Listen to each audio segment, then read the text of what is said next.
A'udzubillahi minasyaitonirrajim. Bismillahirrahmanirrahim. Assalamualaikum warahmatullahi wabarakatuh. Alhamdulillahilladzi arsala rasulahu bil huda wa dinil haq liyudhhirahu 'ala dini kulli wa kafa billahi syahida. Asyhadu an la ilaha illallah wa asyhadu anna Muhammadan abduhu wa rasuluhu sallallahu alaihi wasallam. Allahumma sholli ala ali sayyidina Muhammadin wa ala alihi wa sahbihi ajma'in, amma ba'd. Qala ta'ala fil Qur'anul Karim, a'udzu billahi minasyaitonir rajim. Ya ayyuhalladzina kutiba 'alaikumus syiyam kama kutiba 'alal ladzina min qablikum la'alakum tattaqun. Al-ayah. Alhamdulillah, anak-anakku sekalian yang berbahagia, yang alhamdulillah pula pada hari ini yang masih melaksanakan saum Ramadan, kita bertemu dengan pembelajaran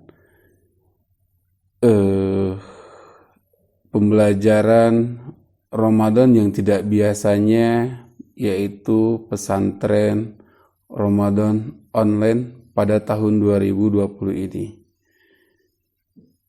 Ini merupakan nikmat dari Allah Subhanahu wa taala yang mana kita masih bisa melaksanakan pesantren Ramadan di sekolah yang kita cintai ini meskipun dalam kondisi online ya.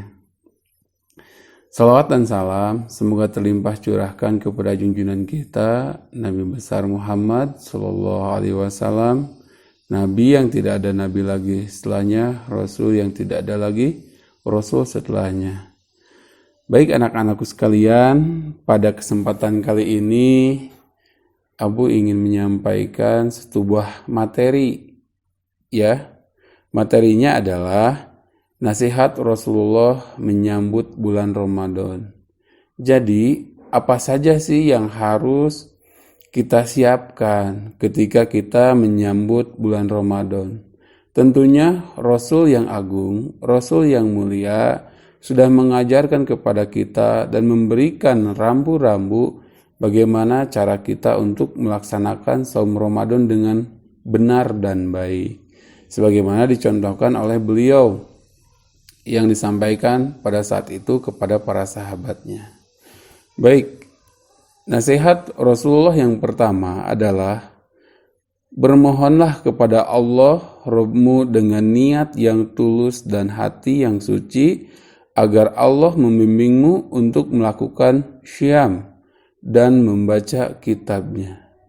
Jadi anak-anakku sekalian, yang pertama kita harus memohon ya kepada Allah dan memohon pula niat kita agar tulus dan ikhlas hanya karena Allah, hanya karena memohon ridho Allah, dan juga kita banyak-banyak membaca kitabnya atau membaca Al-Quran ya.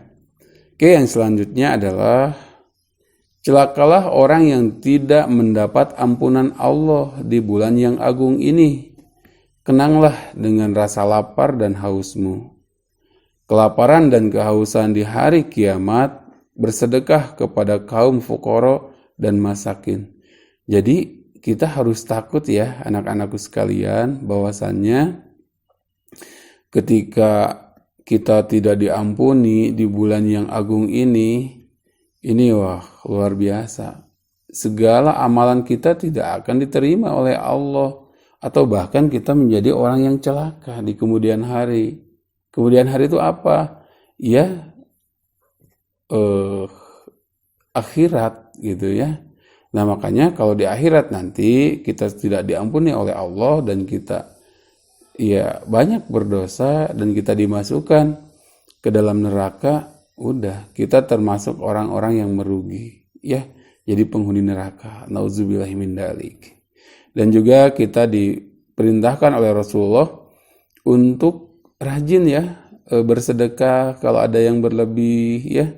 Kan ada juga tugas di sekolah, teman-teman belajar bersedekah itu kepada nanti kita salurkan kepada para fukoro ya dan masakin. Fukoro dan masakin ini adalah orang-orang yang benar-benar membutuhkan uluran tangan kita, membutuhkan bantuan kita. Mereka tuh kehidupannya dalam kesehariannya sungguh sangat berkekurangan sekali.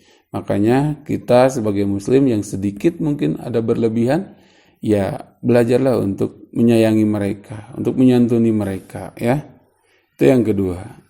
Yang selanjutnya adalah memuliakan orang-orang tuamu. Sayangilah yang muda, sambunglah tali persaudaraanmu, jaga lidahmu, tahan pandanganmu dari apa yang tidak halal kamu memandangnya, dan pendengaranmu dari apa yang tidak halal kamu mendengarkannya.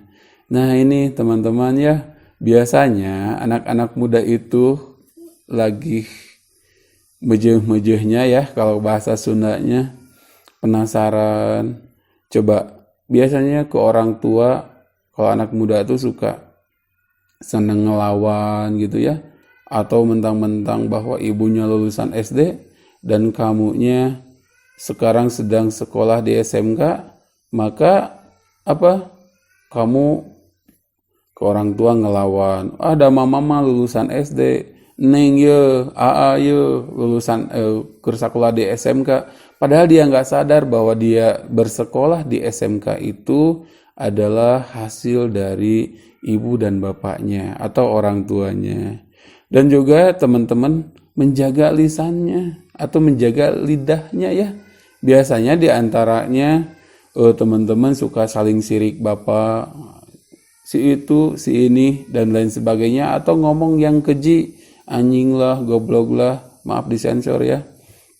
Kata-kata seperti itu sudah, sekarang hilangkan saja. Berkata-kata kasar kepada teman itu juga merupakan sesuatu yang perilaku yang keji ya. Bahkan Rasulullah tuh dalam pepatahnya yang lain disampaikan, ikhfad lisanaka, jagalah lisanmu dari kata-kata yang menyakitkan saudara-saudaranya ya, kata-kata yang menyakitkan dari perasaan tetangganya atau sesama muslim. Dan juga pada bulan ini juga ya, kita harus menahan pandangan, nggak lihat yang cantik, pengen dilihat penasaran, lihat yang kelihatan aurat penasaran gitu. Ini kan sayang ya kalau kita ketika melaksanakan saum terus melakukan perbuatan-perbuatan yang dosa ya teman-teman. Melihat aurat orang lain itu hukumnya dosa. Misal kalau ada teman yang kelihatan auratnya, wanita ya terutama, yang nggak pakai kerudung, ingatkan untuk pakai kerudung ya. Yang nggak pakai jilbab, yang nggak pakai baju yang menutup aurat, ingatkan sama kita ya, bahwa kita juga ada kewajiban untuk saling mengingatkan ya. Itu teman-teman. Dan juga kita harus juga menahan pendengaran ya dari yang tidak halal untuk mendengarnya. Misalnya obrolan apa ya, banyaklah obrolan gibah. Iya Allah si itu ngomongin si ini, kamu jangan gitu, kasihan telinga saya ya, telinga saya sayang harus mendengarkan kata-kata gibah buat temennya yang lain, tolong ya, aduh please. Nah seperti itu misalnya ya. Jadi itu ya teman-teman, tadi memuliakan orang tua ya, ngebantu, dan dengan bahasa, dengan gestur tubuh kita juga ya, ini harus kita memuliakan orang tua tuh. Terus juga jangan pernah lisan ini mengatakan ketika orang tua berkomunikasi dengan kita mengatakan ya, bukan ahpan tapi saja ya, seperti itu. Dan sayangilah yang muda tuh, adik-adik kita, saudara-saudara kita yang lainnya ya. Terus menyambung tali silaturahim, tong parasean kayak gitu. Menjaga lidah tadi sudah, menjaga atau menahan pandangan dari sesuatu yang halal, yang haram, atau yang tidak halal. dan juga menahan pendengaran dari yang tidak halal untuk didengarkan. Yang selanjutnya adalah kasihanilah anak-anak yatim. Niscaya dikasihi manusia anak-anak yatimmu, ya. Bertobatlah kepada Allah dari dosa-dosamu. Teman-teman, tanpa kita rasakan, ya, ketika kita berlebih harta, boleh jadi ada di antara harta kita adalah haknya anak-anak yatim, ya. Nah, di sana maka coba introspeksi diri kita, ya. Lihat ke kiri, ke kanan, ya. Ada anak yatim, tolong sayangi mereka, ya. Santuni mereka, kasihi mereka, ya. Ini perintah dari Allah. Dan juga bertobatlah kepada Allah dari dosa-dosamu. Ya boleh jadi yang ketika kita lupa dengan hartanya anak yatim yang kita makan, ini bahaya ya teman-teman. Atau orang tua dari teman-teman sekalian berlebihan harta atau orang kaya, jangan lupa zakatnya. Karena itu bagian dari kewajiban dan termasuk bagian dari haknya anak yatim. Yang selanjutnya adalah angkatlah tangan-tanganmu untuk berdoa pada waktu sholatmu, ketika itulah saat-saat yang paling utama ketika Allah Azza wa Jalla memandang hamba-hambanya dengan penuh kasih. Dia menjawab mereka ketika mereka menyerunya, menyambut mereka ketika mereka memanggilnya, dan mengabulkan mereka ketika mereka berdoa kepadanya. Nah teman-teman, di bulan yang agung ini, ya banyak-banyaklah berdoa. Sekarang kita sedang diberikan wabah yang begitu menakutkan, ya, yang begitu penyebarannya sangat cepat. Maka banyak-banyaklah berdoa. Sekarang sholat tarawih, kalaupun memang harus di rumah, ya, maka apa yang terjadi? Berjamaahlah bersama keluarga, ya, dan banyak-banyaklah doa. Bahwa ya Allah, angkatlah kembali wabah corona ini yang Engkau berikan kepada kita, ya. Insya Allah akan mempercepat wabah ini segera pergi. Oke, yang selanjutnya, wahai manusia, sesungguhnya diri-dirimu tergadai karena amal-amalmu, maka bebaskanlah dengan istighfar. Punggung-punggungmu berat karena beban dosamu, maka ringankanlah dengan memperpanjang sujudmu.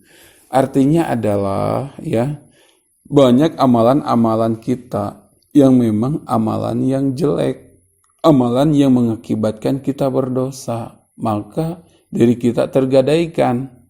Segala sesuatu yang tergadaikan, kalau belum ditebus oleh kita, maka belum menjadi hak kita. Maka diri ini ya bukan hak kita gitu.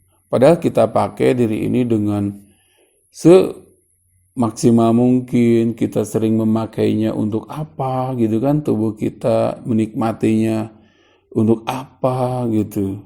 Banyaklah.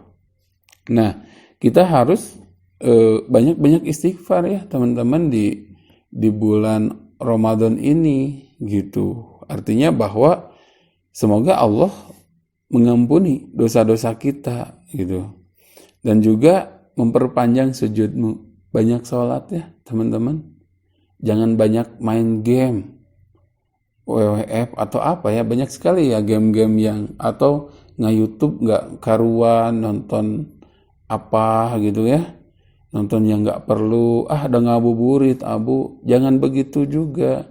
Tapi banyaklah ya kita untuk bersujud kepada Allah. Banyak kok Rasulullah mencontohkan sholat-sholat yang biasa dilakukannya. Oke ya. Selanjutnya adalah ketahuilah Allah Ta'ala bersumpah dengan segala kebesarannya bahwa Dia tidak akan mengazab orang-orang yang sholat dan sujud, dan tidak akan mengancam mereka dengan neraka pada hari manusia berdiri di hadapan Rabb Alamin. Masya Allah ya, ini kalau Allah bersumpah tuh ini pasti kebenarannya ya teman-teman.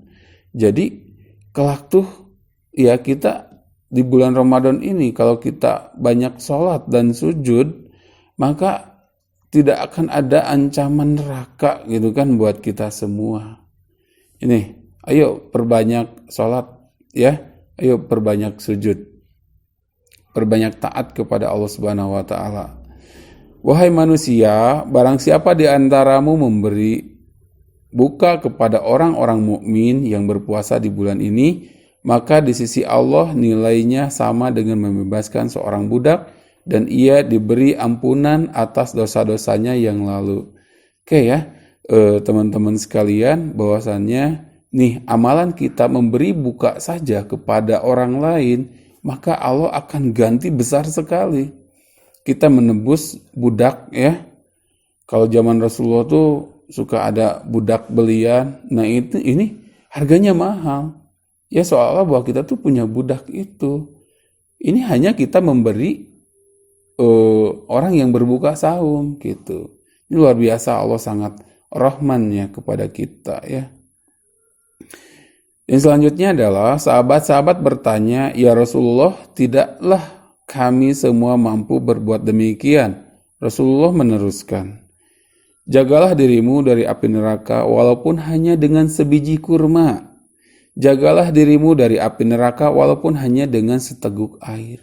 Ya, sekecil apapun amalan kita, maka lakukanlah. Amalan kebaikan kita, maka lakukanlah. Jangan banyak dipikir, jangan banyak dipertimbangkan, lakukan kebaikan itu. Ya, yang selanjutnya, wahai manusia, siapa yang membaguskan akhlaknya di bulan ini, ia akan berhasil melewati sirat pada hari ketika kaki-kaki tergelincir.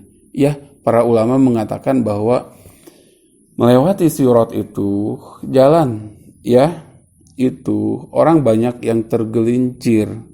Maka baguskanlah akhlak kita, ya. Kita akan berhasil melewati jalan Shirathul Mustaqim yang susah itu, ya, ketika kita membaguskan akhlak kepada siapapun. Oke. Yang selanjutnya adalah barang siapa yang meringankan pekerjaan orang-orang yang dimiliki tangan kanannya atau pegawai atau pembantu di bulan ini, Allah akan meringankan pemeriksaannya di hari kiamat. Barang siapa menahan kejelekannya di bulan ini, Allah akan menahan murkanya pada hari ia berjumpa dengannya.